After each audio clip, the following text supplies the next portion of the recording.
God's heart is for connection, and He's designed us for it. So, while big group settings are incredibly valuable for teaching the Word, small group times provide great opportunities for everyone to interact with each other and for truths to sink into children's hearts.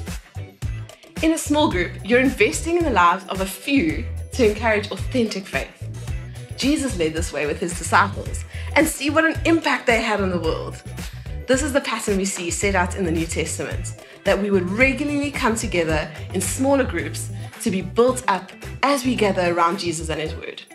The writer of Hebrews says, "And let us consider how we may spur one another toward love and good deeds, not giving up meeting together as some are in the habit of doing, but encouraging one another, and all the more as we see the day approaching." Let's put this into action in our small groups. Let's remember to focus on connection. Kids love fun, so the feel and vibe of your small group isn't generally going to feel the same as your adult small group that meets weekly. Here are a few helpful ideas on setting the tone for a small group time with the kids. Begin with an icebreaker or game. Break the ice with a short game where kids can connect and get to know each other a bit more. Or ask one or two silly questions first. Linking your icebreaker with the lesson definitely helps to build towards what you want to discuss.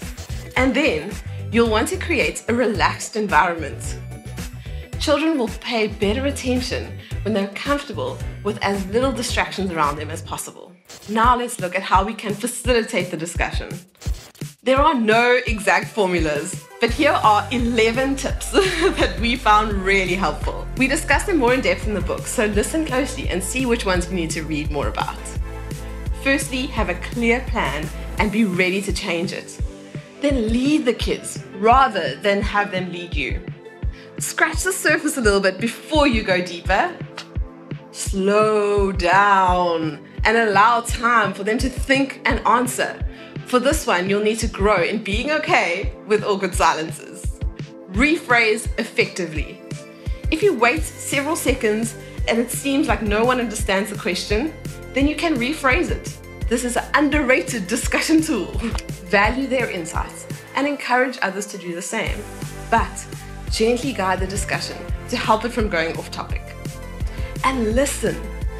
You can only know where your kids are at and understand the direction of the conversation if you're giving full attention to the group. Let your kids' responses shape the movement of the discussion. Communicate love, not judgment, with your tone and the way you respond to questions and answers. And don't force conclusions or answers. Maybe you didn't end the conversation where you thought you would, and that's okay. And lastly, follow up. After the discussion is over, don't miss your opportunity to follow up with the kids about what they've said. God's heart is for us to value each child and prioritize connection. We trust that these few keys have helped stimulate fresh desire for deeper connection in your small group times with the children.